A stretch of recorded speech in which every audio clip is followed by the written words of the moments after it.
Книга Одиссея. Одиссей. Мы все заложники природы, или того, что я назвать не смею, а может, не умею и слов не подберу. Сегодня свет померк, душа в туманной муке. Она как плоть, которой места нет. Сминает ее нечто, изъязвляет, на части рвет и обращает в прах. Глаголы здесь употреблю любые. Искать бессмысленно. Нет слов для муки этой. И мука ль это или просто факт? Житейские, по сути, безразличны. Ни от чего такое происходит, причин не сыщешь, все они малы или лишь косвенны. Но следом в день-другой приходит дух нежданный, с ним ясный свет и силы полнота, простор открыт и радость тихо дышит. Я тот же и такие же дела, но почему-то дни разнятся. Как это понять? Когда узнал злосчастный Менелай, что дом его разрушен, речь утратил.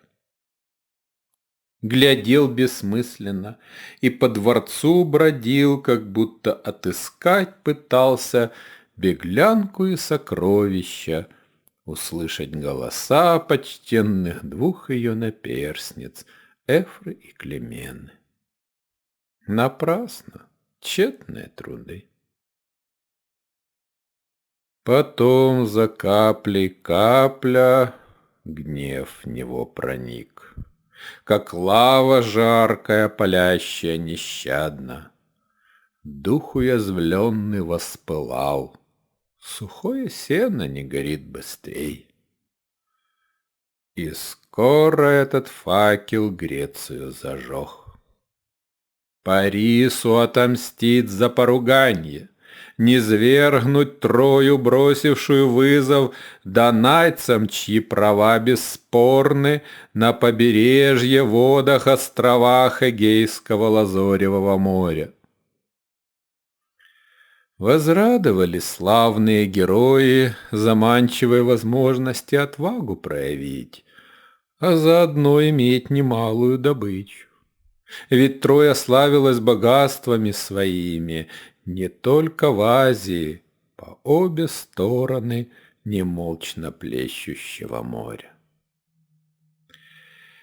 И кроме тех, что поклялись когда-то не посягать на Менелаев брак и защитить его от поруганий, еще немало доблестных героев принять участие в походе захотели. Герой, рассуди, а что им еще делать? Сражаться неустанно, вновь сражаться и сражаться впредь. Их соблазняла слава, склонность к ротоборству, влекла наживо, не последний стимул. Лихие мысли, что не худо с богатых градов дань взыскать, и без того витали в головах. А тут примерный случай, и замечательно корыстные расчеты для самого себя нетрудно укрывать за пеленой негодования законного. Елена придала всему походу вид борьбы за честь. «О, глупый Менелай!» — досадливо воскликнул Одиссей, узнав о пламенном призыве греческим героям. В готовности вождей ахейских скрытое злорадство. Они ведь не забыли, что отвергла их прекрасная Елена. И к Менелаю их сочувствие лишь маска, кривая и фальшивая, за нею торжество. Ведь кто вознесся, тот теперь поруган. И продолжал, возвысив громко голос. Уже ли я безумен долг чужой платить? И сам себя прервал. Постой, безумен? Может, в этом выход? Гораздо лучше самому ума лишиться, чем в предприятии безумном жизнь свою растратить. О, щедрая богиня, я тебя прошу меня безумным сделать, чтобы уберечь от общего безумия, в котором тонет Греция. Безумие лишь губит, не спасает. Ему на это ментор возражал, старинный друг и по делам соратник.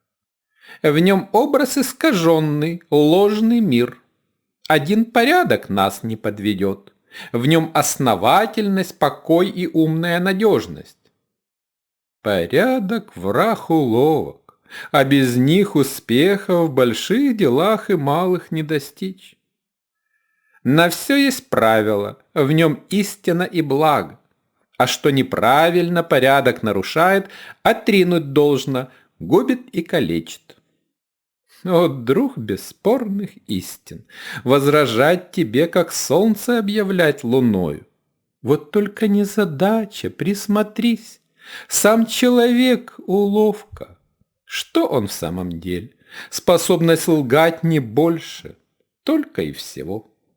От всех живых существ отличен только сметкой, умением создать в сознании своем лукавый пестрый образ, надвое умножив то, что есть сущее, и извратив его.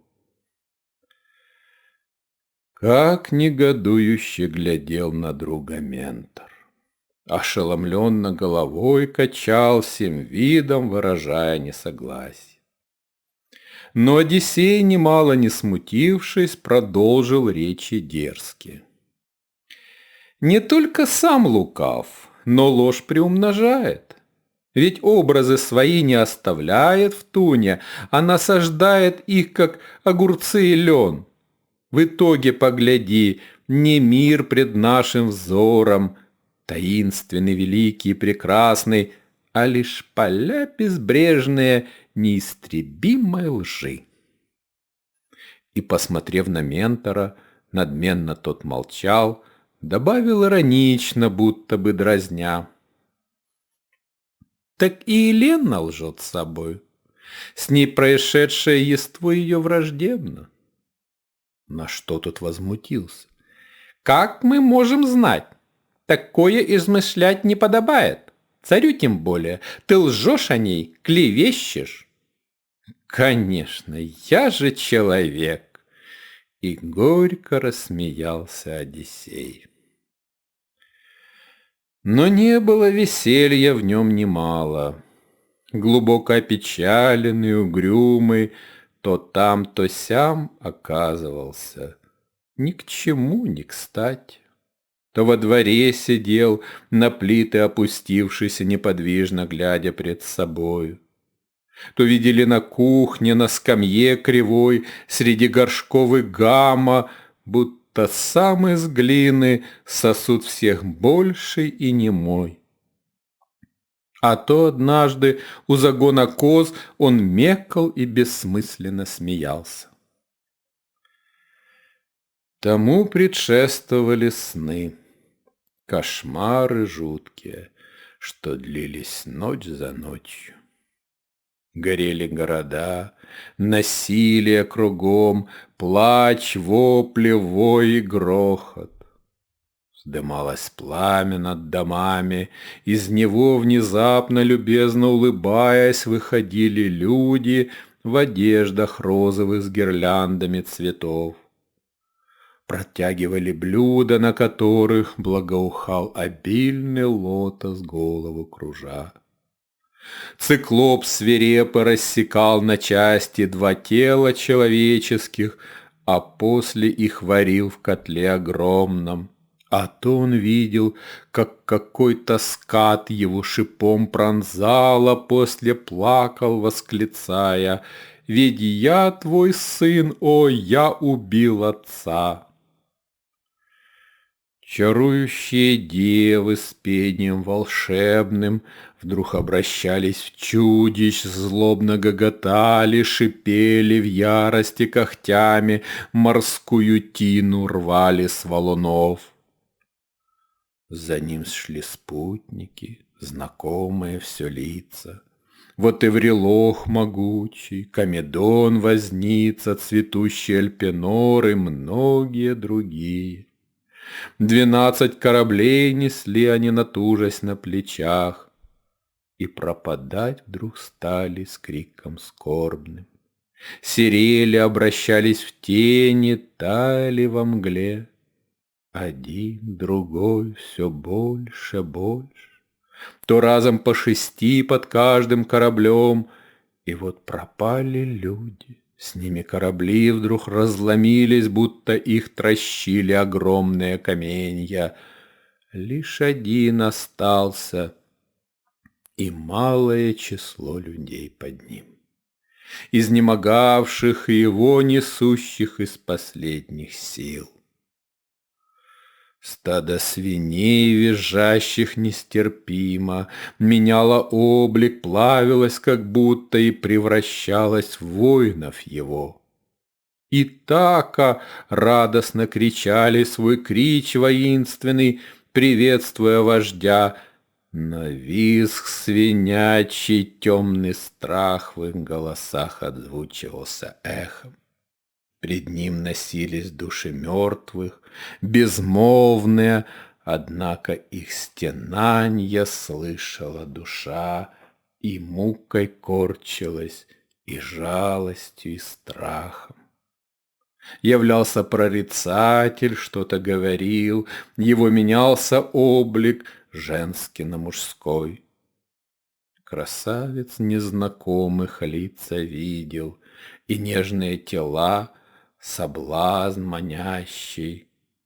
А затем грохочет водоворот бездонный, по краю его корабль несется в пенистой волне. Из скал на длинных шеях возникают пасти и настигают 6 несчастных. Их кончен путь. Так 20 долгих зорь, с заката до рассвета, кошмар ужасный длился. Безумный, тягостный, всевластный, в нем пропитавший органы и плоть, биенье сердца, кожу, кровь и кости, сознание и мысли, каждый вдох. Он сам частицей стал кошмара и бредил наяву. Его страшиться стала Пенелопа, хоть он ничем не обижал ее. Лишь отрешенно пребывал подолгу у ног жены и не хотел сесть рядом, обнять, откликнуться. Безропотно, тоскливо смотрел бывал. Ей казалось, видит какую-то картину вдалеке. Во времена грядущих или что-то рядом, другим незримое. Одна отрада, Телемах, младенец. Его угуканье и всхлипы внезапно возвращали Одиссея из сумрачных блужданий. Смотрел осмысленно на сына, пальцем осторожно касался крохотных ручонок, улыбался ясно. Шептал чуть слышно, что-то напевал. Но краткие мгновенья это длилось, а следом снова мрак. Он жив, но будто погребен, не человек, а тень, в отчаянии сказала Пенелопа.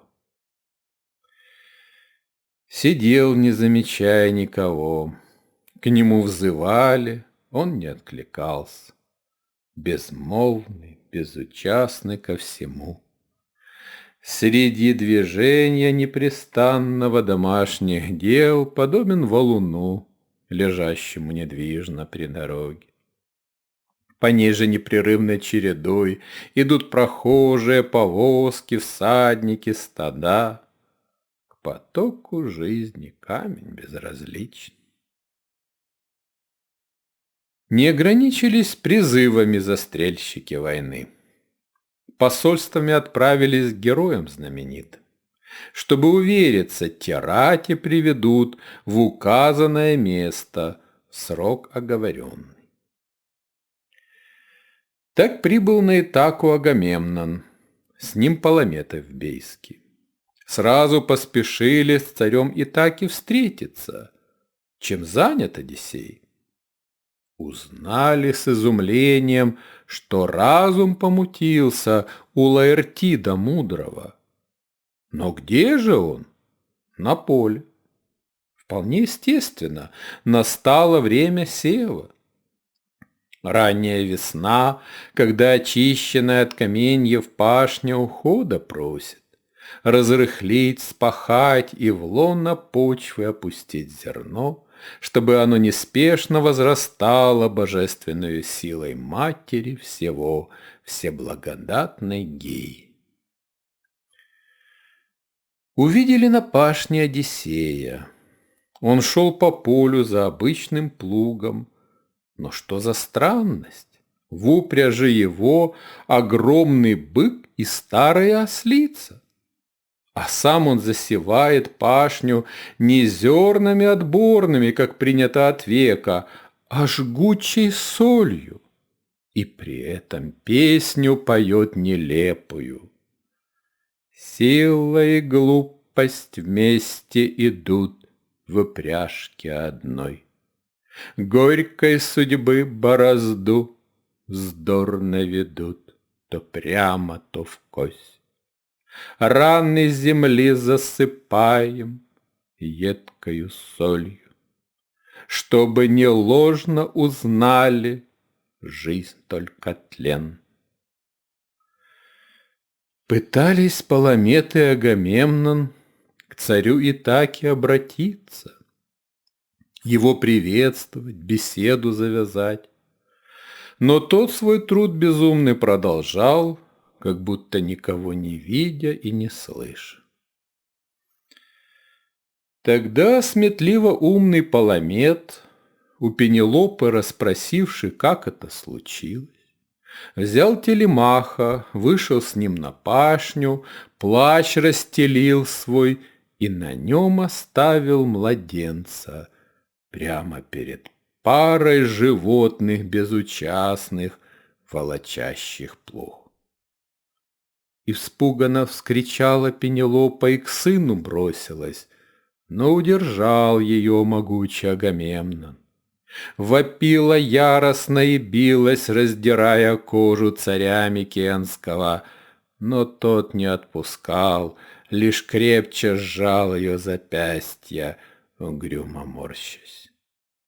Одиссей меж тем приблизился к младенцу, также отрешенно ступал и песню пел свою. Вот-вот, казалось, малое дитя растопчет бык и плуг порвет на части, как закричал младенец. Вздрогнул и очнулся безумный сеятель. Свой ход остановил и подбежал к младенцу, узнавая сына. Увидел Пенелопу, плач ее услышал, усмешку Паламеда, хмурого Атрида он кровь стирал с предплечья, растерянно стоявших подаль слух верных. Так мир к нему вернулся на беду и боль. Он подтвердил участие свое в походе, но Паламеду с горечью сказал: «Ты исцелил меня напрасно, войны посланец. Скорби будет много в моем пути отныне».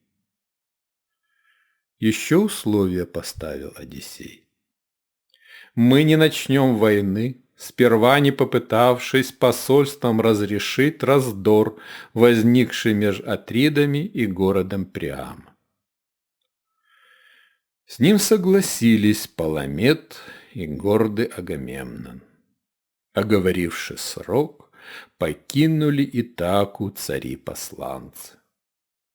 Взглядом провожая их корабли, воскликнул Одиссей: «О хитроумный, ловкий Паламет!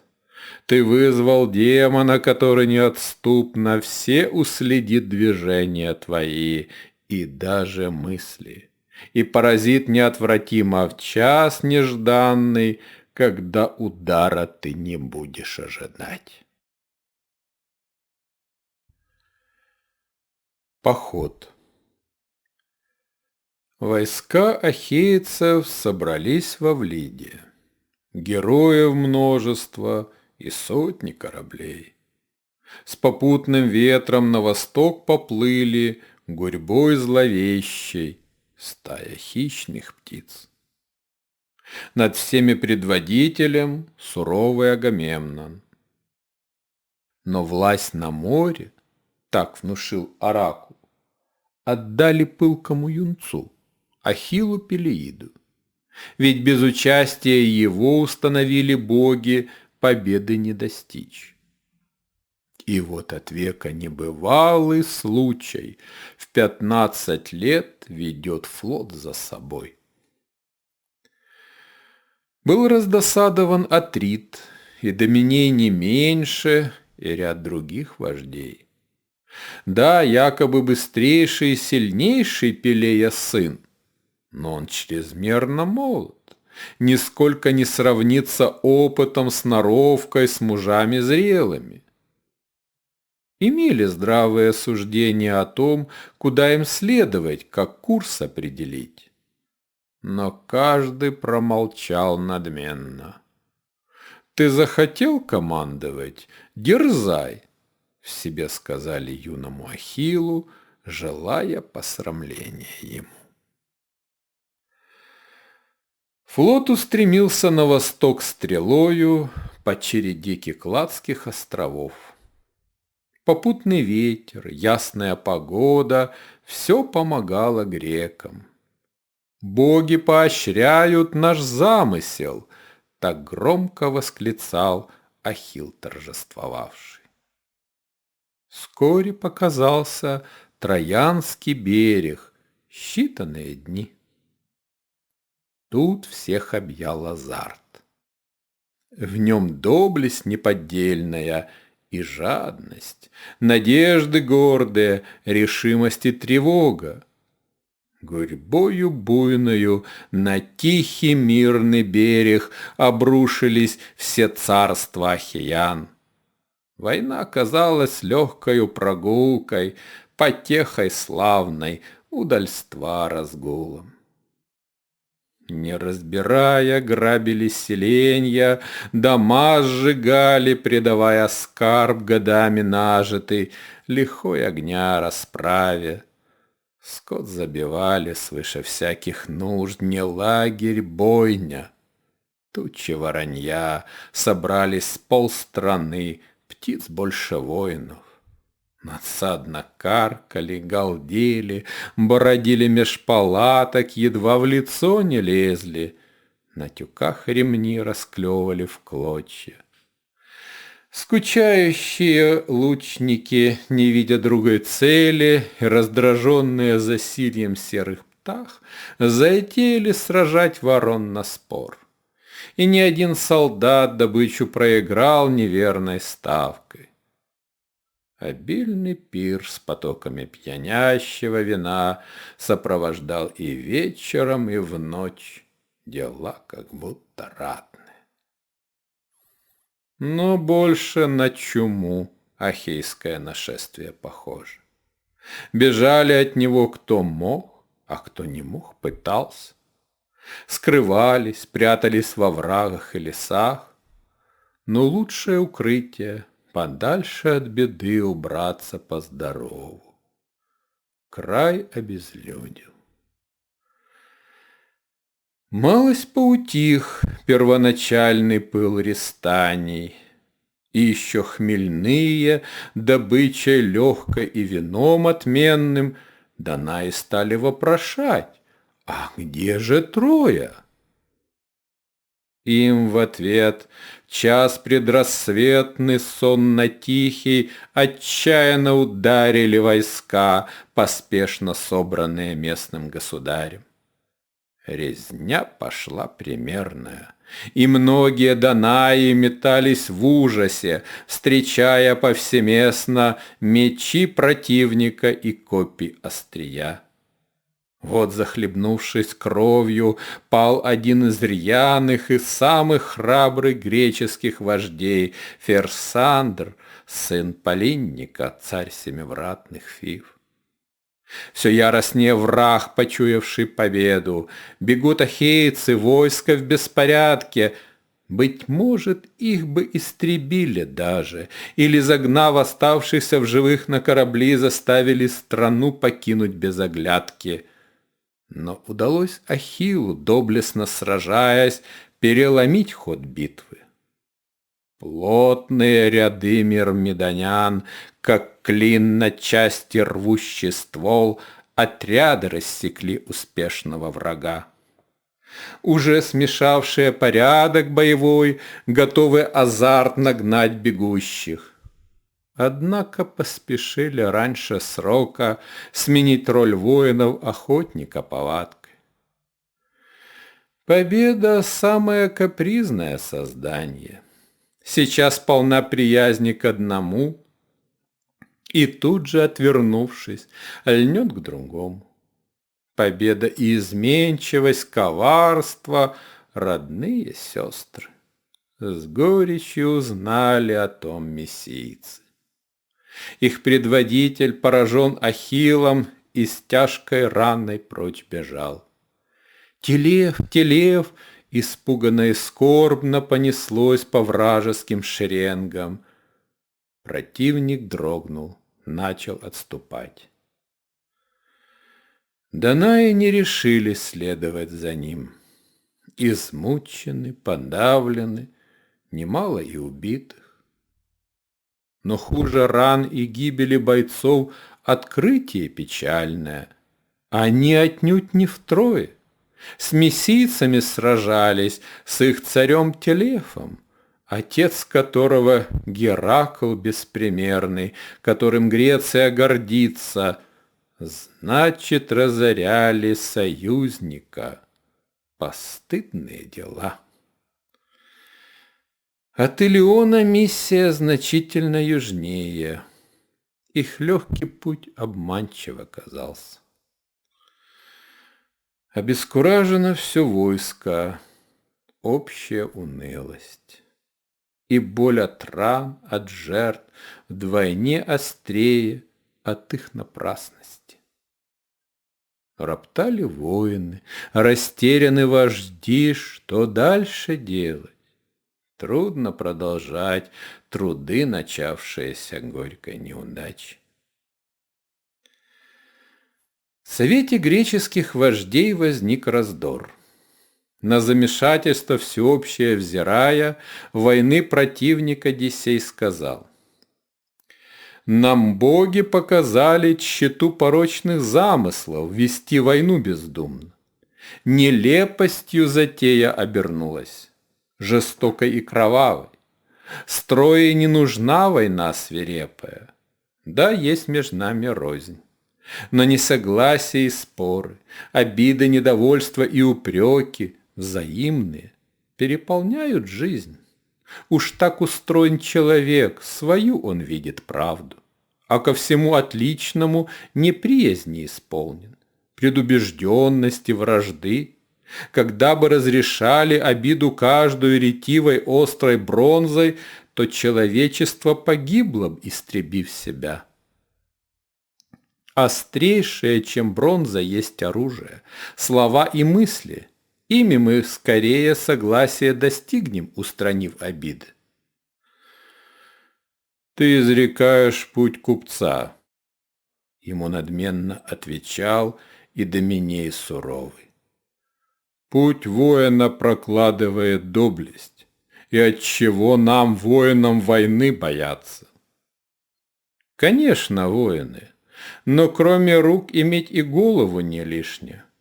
Как полоумные край мирный разорили, ничем не виноваты перед нами.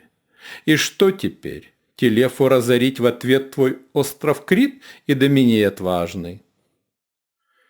Мы словно волки, для которых все живое дичь, тот отвечал, нахмурясь. Немалая добыча нам досталась. Пускай не очень Троя, но все же Азия. Мы море перешли, проделав путь изрядный.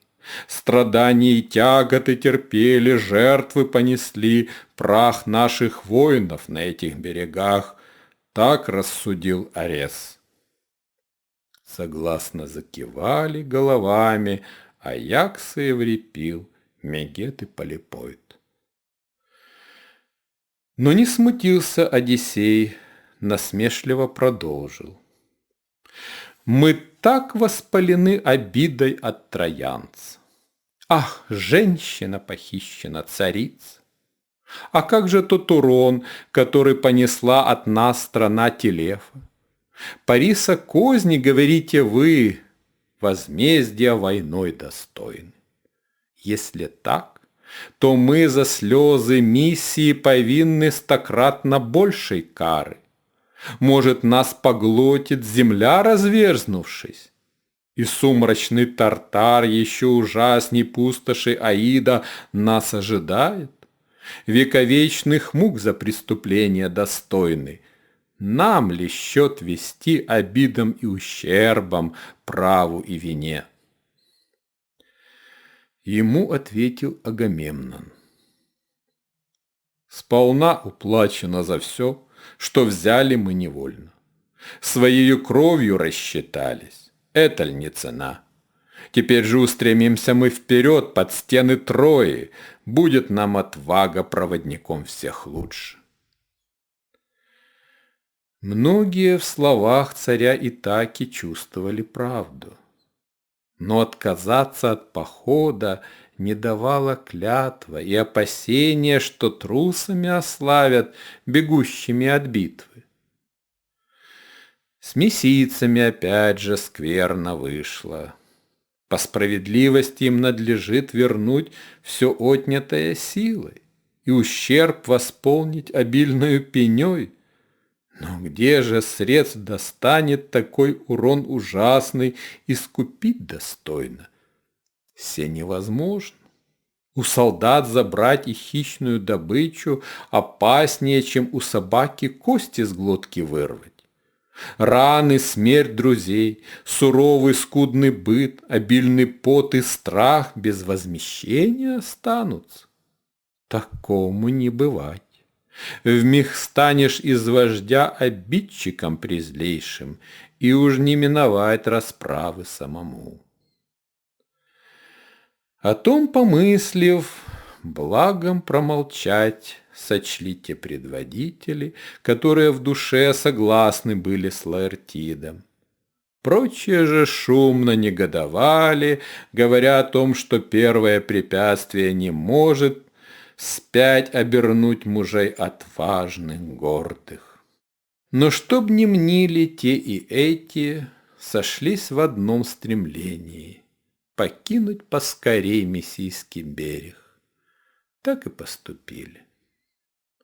В открытом море день прошел не больше. Внезапно буря налетела. Буйная вода и грозный ветер взяли в оборот суда ахейцев. Что мастерство людей, искусство корабелов пред мощью моря? За волной волна корабль накрывает, будто лютый зверь нещадно растерзала буря флот ахейский. Разбит на части, по морю разбросан, и непонятно, будет ли кто жив. Так льва бросок и рык вмиг обращает стадо единое дотоле в множество голов, отдельных ужасом объятых, себя не помнящих, несущихся безумно во все концы не собственною волей, паники волной. На корабле царя Итаки кормчий жив едва. Сквозь грохот пенистых валов отчаянно воскликнул: «Погубит буря нас! Такого я не видел никогда!» Ему кричал азартно Одиссей, откуда в нем и взялся трубный глаз. «Не буря это вовсе! Явление стихии, судьбоносной, щедрой, мудрейшей перед замыслом людей. Божественную волю радостно встречай, в ней лучшее, что может быть для нас». Немало кораблей не пережили бурю, в пучине упокоясь. Прочие негодны, повреждены, стрепаны, рассеяны по морю пространства необъятному. Какой уж там поход! Никто не знал об участи другого, и уцелевшие направили суда к родным портам и гаваням знакомым.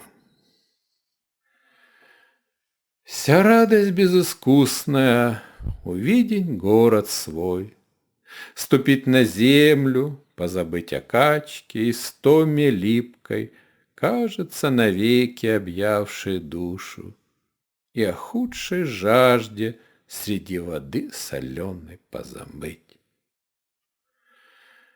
Так конец походу стихия властная предначертала. Словно судья о помышлениях людских негласный приговор бесстрастно вынес. И к кому воззвать? Жизнь продолжалась там, где воинский призыв ее прервал. Но раны заживают. Обиды же и алчность не дают покоя гораздо дольше. И настал тот день. Всегреческое войско собралось во Влиде. Вторично, через 8 лет с начала первого злосчастного похода. Вновь двинулись на Трою, уже вожатого имея, жертву принеся богине Артемиде, чей нещадный гнев стал ветром, дующим упорно, не дающим по морю плыть и безучастному к желаниям людей. Но жертва отреченная была принесена. Богине ли, людскому предрассудку, так или так, но с Ифигенией расправа стала тем зачином, с которого уже неотвратимо трагедия микенская свой набирала ход.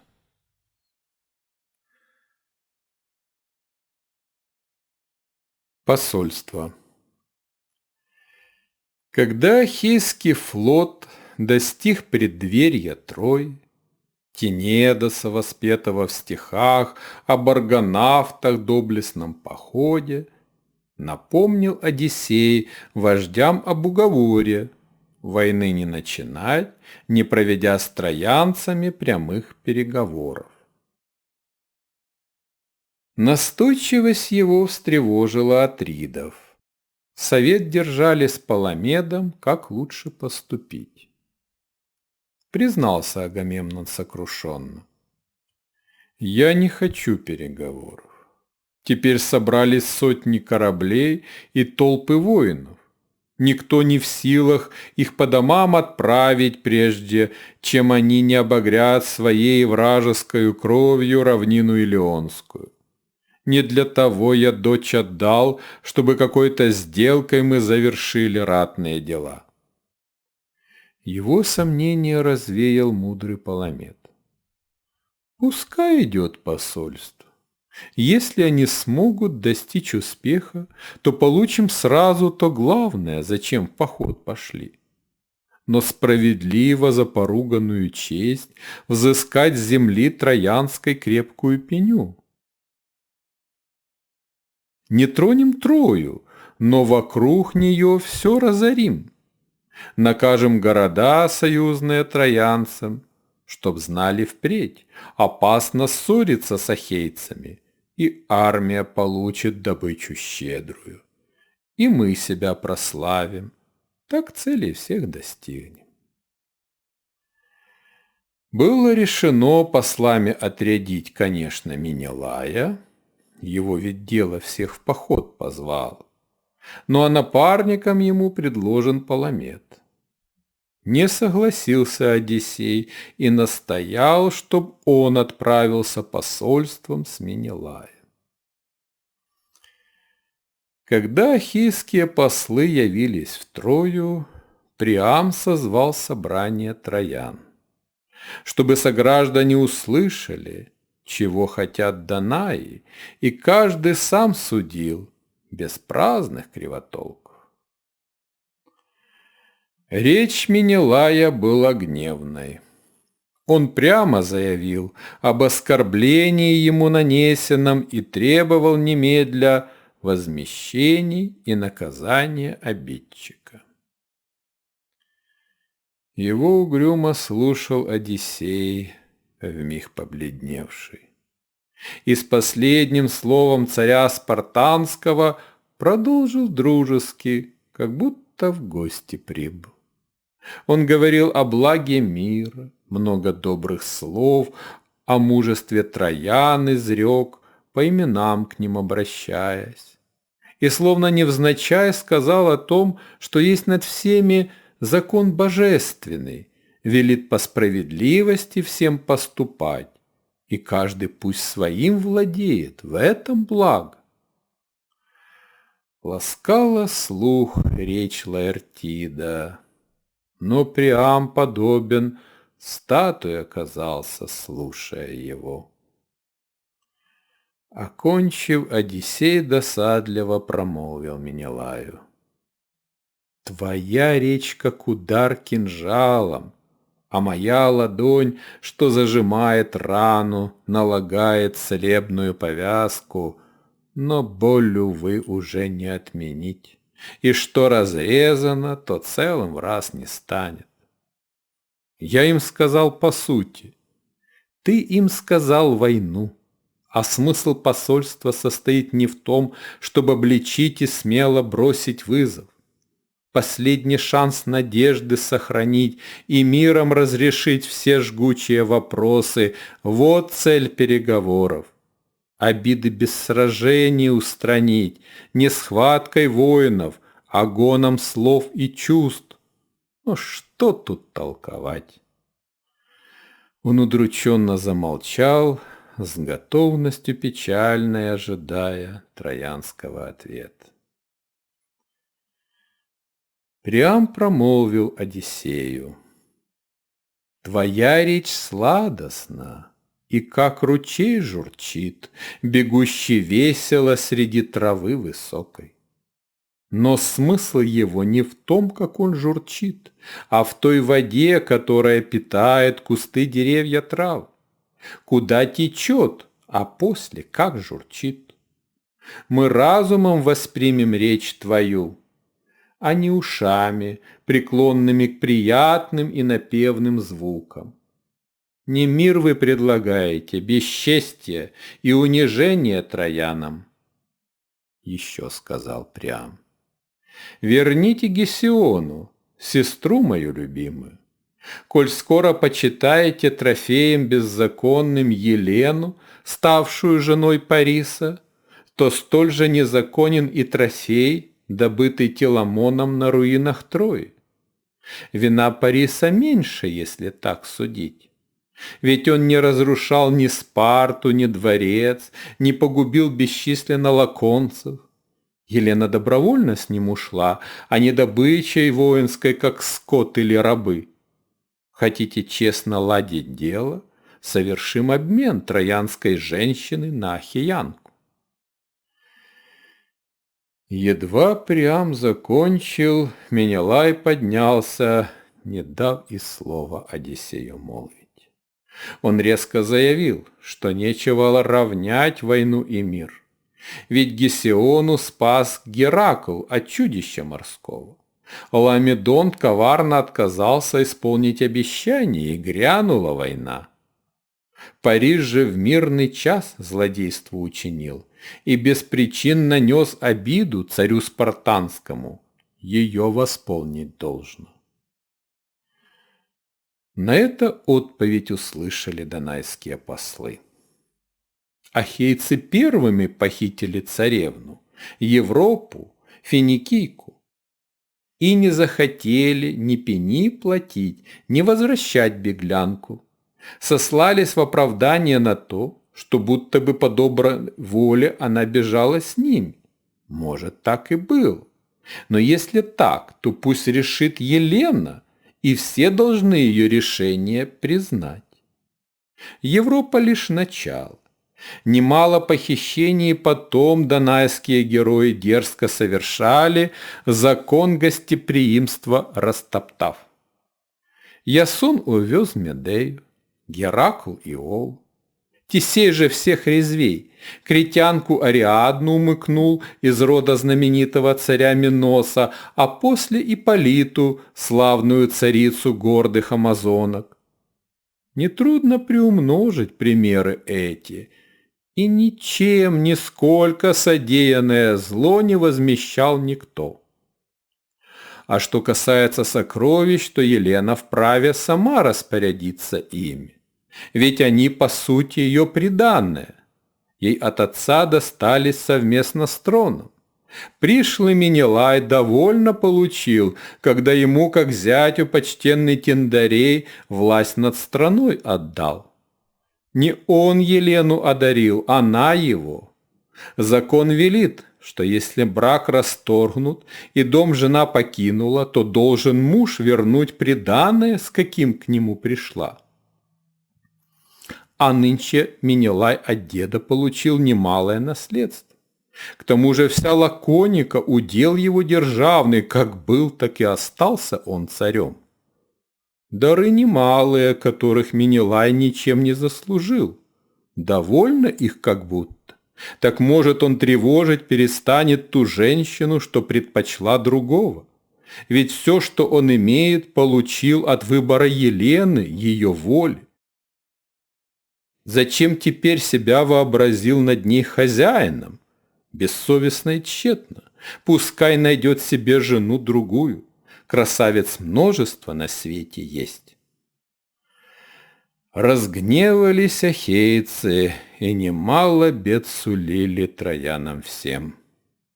Их речи дерзкие, исполненные злости, кого-то напугали, возбудили ропот.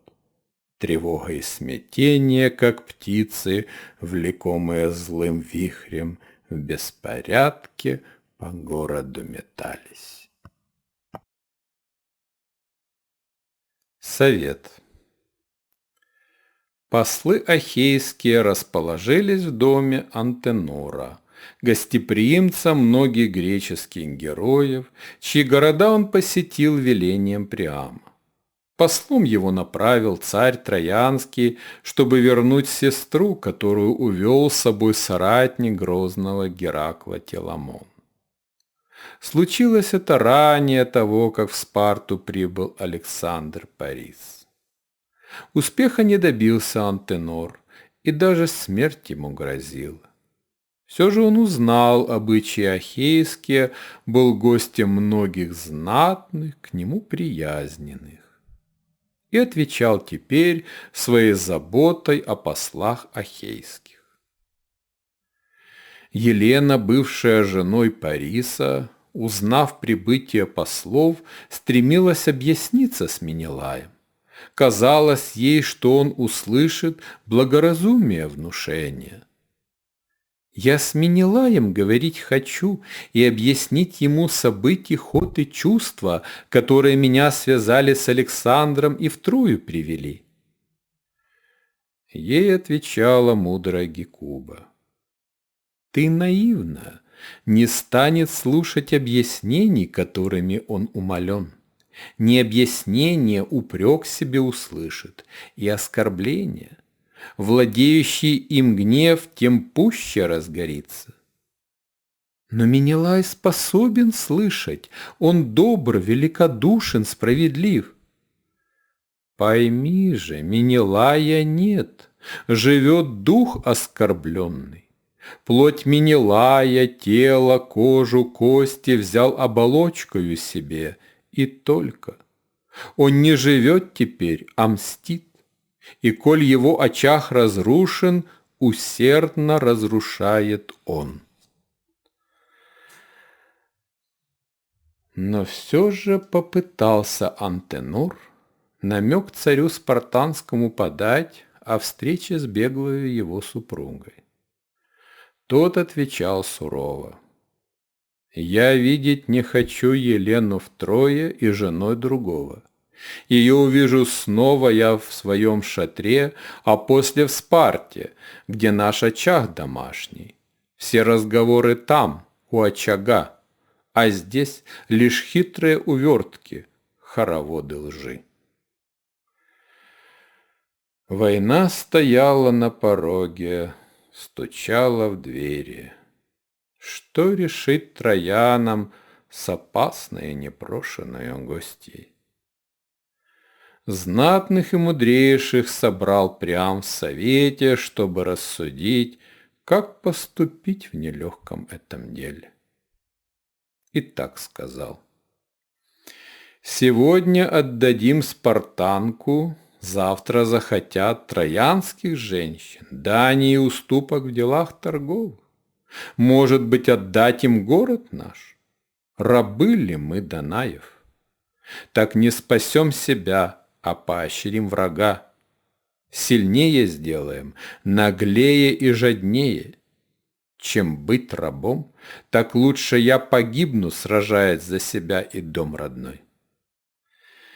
«Зачем же погибать?» — негромко молвил Антенор почтенный. «Нас дружеские узы связывают тесно со многими ахейскими родами.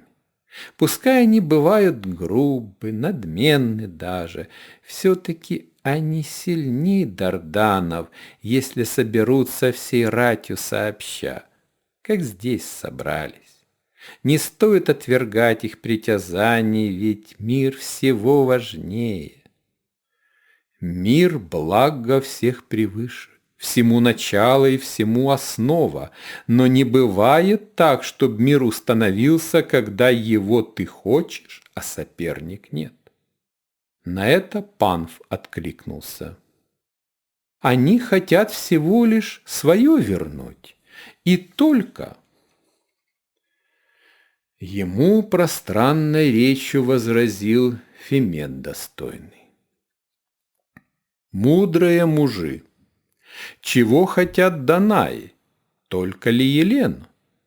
Они не обсуждают, что и как случилось, нетерпеливо ждали, чтоб явился повод от нас потребовать покорности.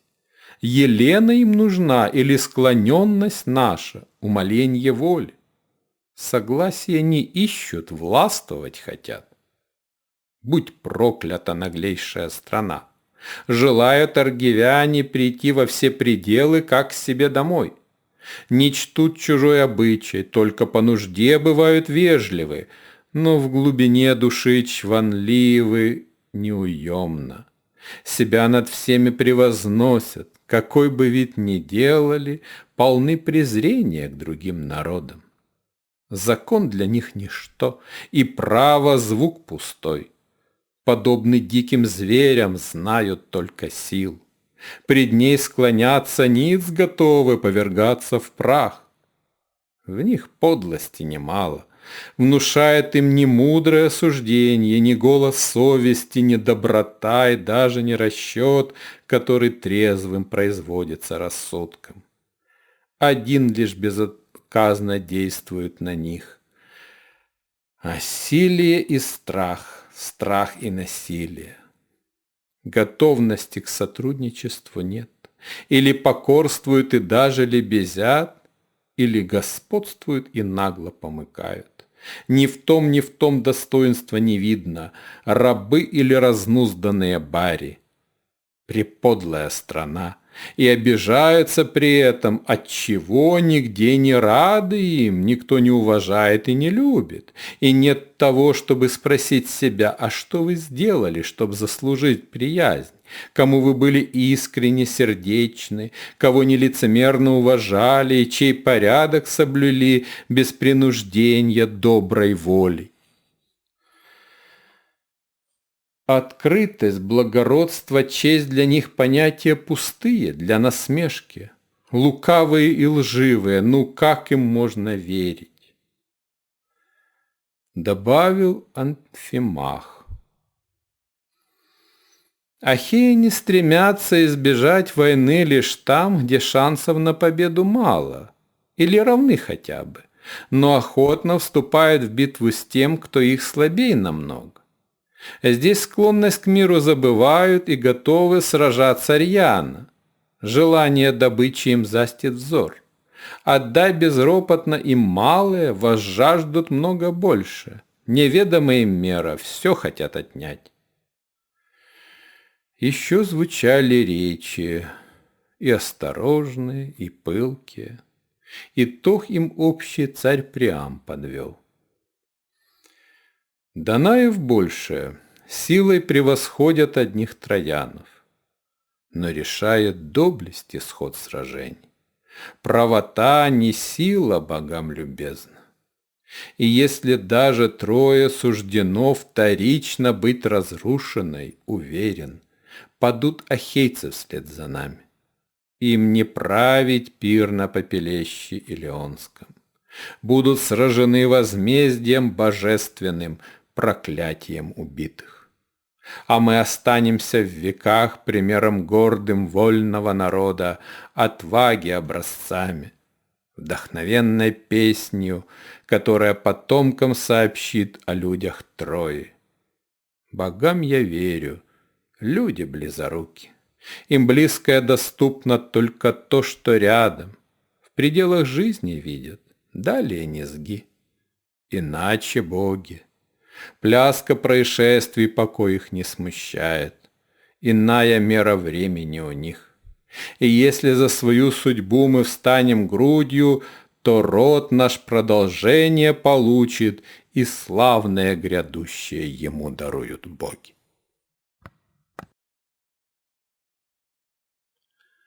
Война. Чьи стопы первыми коснутся земли Троянской, тот неминуемо погибнет. Так возвестил оракул. Уже уткнулись килями в песок у берега Троянского данайские суда, но, помня о пророчестве, замешкались бойцы. Отважных много, но никто не хочет с велением рока спорить. Длилось промедление мгновенье за мгновением. Опасность возрастала. Ведь рать Троянская на берегу, собравшись, готовилась к атаке. Лучники зажгли на стрелах паклю, изготовясь кучно сражать Данаев корабли огнем веселым. Если бы могли немедля вызвать дождь густой из капель огненных, то тут же бы погибли ахейские отряды, кто в пламени пожара, кто морем поглощен, а кто добит на отмели троянскими мечами. Все это понимали, но владела робость бесчисленной армией и лучшими бойцами. Один из воинов итакских выронил свой щит. Случайно, оперев его о борт рукою, от напряжения ослабшую. Немедля Одиссей на щит, как кошка, спрыгнул, воинам крича: «Мне дайте лук скорей, и сами изготовьте луки, стрелы троянских лучников сражать. Не дайте им поджечь корабль».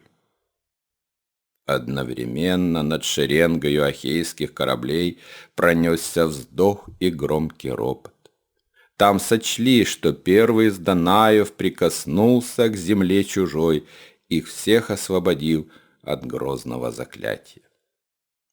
И сразу же герой Протесилай, горевший жаждою борьбы и славы, прочь с корабля на берег устремился, и вмиг на третьем шаге был сражен копьем славнейшего троянского вождя, блистательного Гектора. Вслед схватка закипела между двух армий.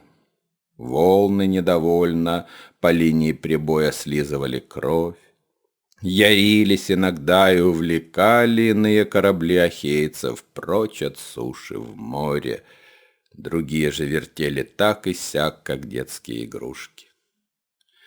Немалому числу судов пришлось покинуть берег, подальше отойдя, где волны не ярились, смиряла их вод толща, глубина морская.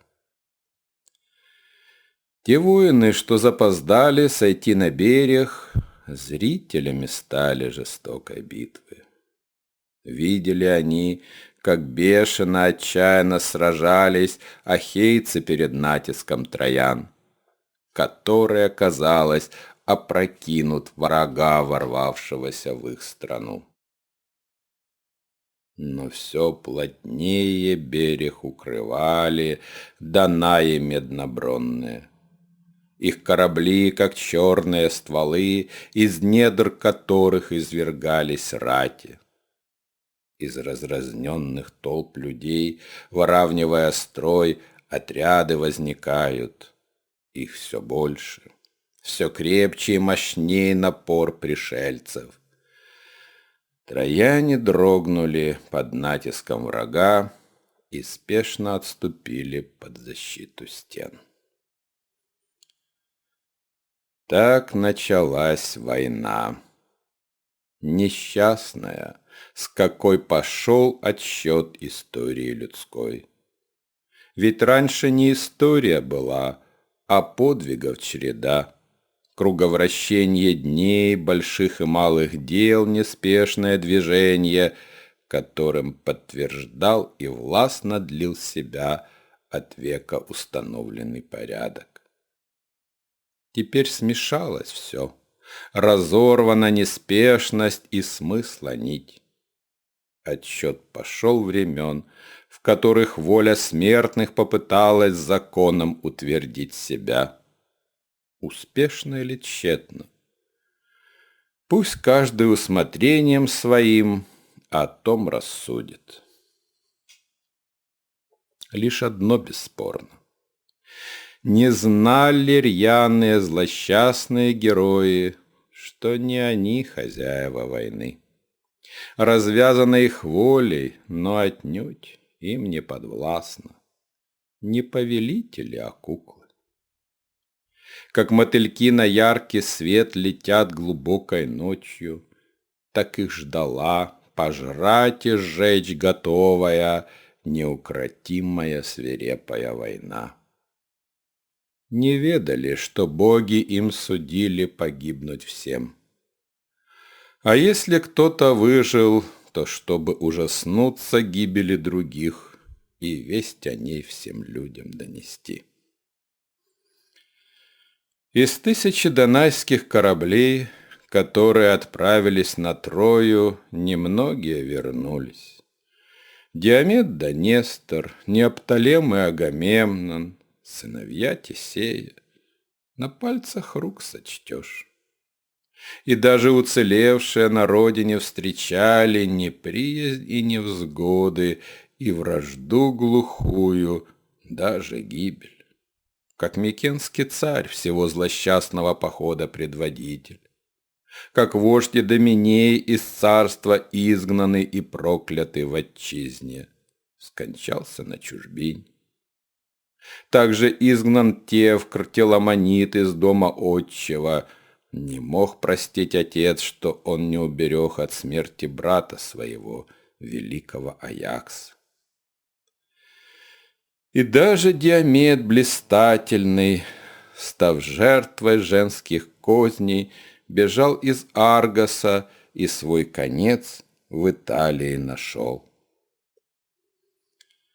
Вернулся древний Нестор, но любимый сын Чистосердечный антилох погиб у стен троянских. И что за радость век свой доживать бессмысленному старцу во дворце пустом? Неопталем убит арестом вскоре, а может, наущением погублен. Ахилла семя сгинуло, пропало. Так что же вышло? Вы, выжившие, мнящие себя победоносными мужами, не победители отнюдь, а вестники несчастья, всего лишь жалкие останки недогоревших дров. Никто из них с собою не привез ценнейшего сокровища, благополучия и будущности прочной. Их растерзала жадная до жертв неутолимая война. Никто не выиграл, а пострадали все. Но все это в итоге. Поначалу все складывалось ладно.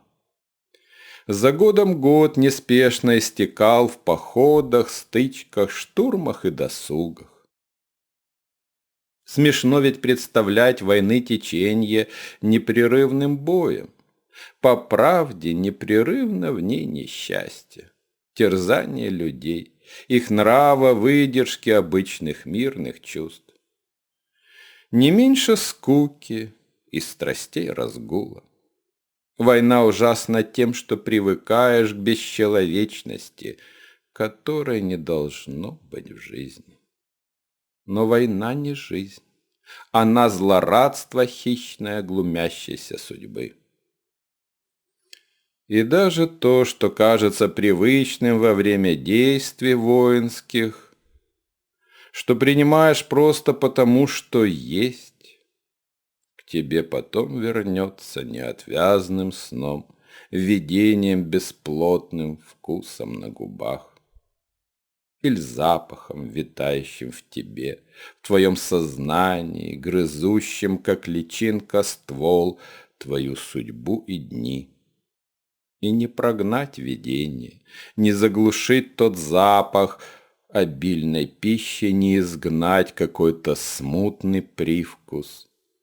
Быть может, смерть и тление, а может, просто зло так пахнет и такой имеет вкус. Простой секрет войны.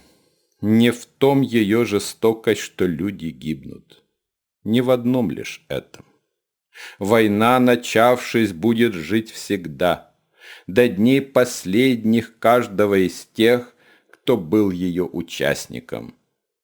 И в каждом неотвратно составе крови, в мыслях и движениях останется до скорбного конца, который неизбежно смертных ожидает. Старели Трою защищавшие, старели осаждавшие. Друг друга ненавидели и будто породнились. Но главное, их не было, тех, что пришли когда-то на поле Илионское и в бой вступили. Тот давний день, когда ахейцы появились здесь. Всех до единого утроба поглотила войны немилосердной. Их переварив, извергла из себя худой остаток. Пусть имена все те же, но люди-то другие, погляди. Себя бы не узнали, если б довелось себя им прежних встретить. Будто сон забытый. Не люди стали вовсе, судороги боли. Скорее звери под личиною людей.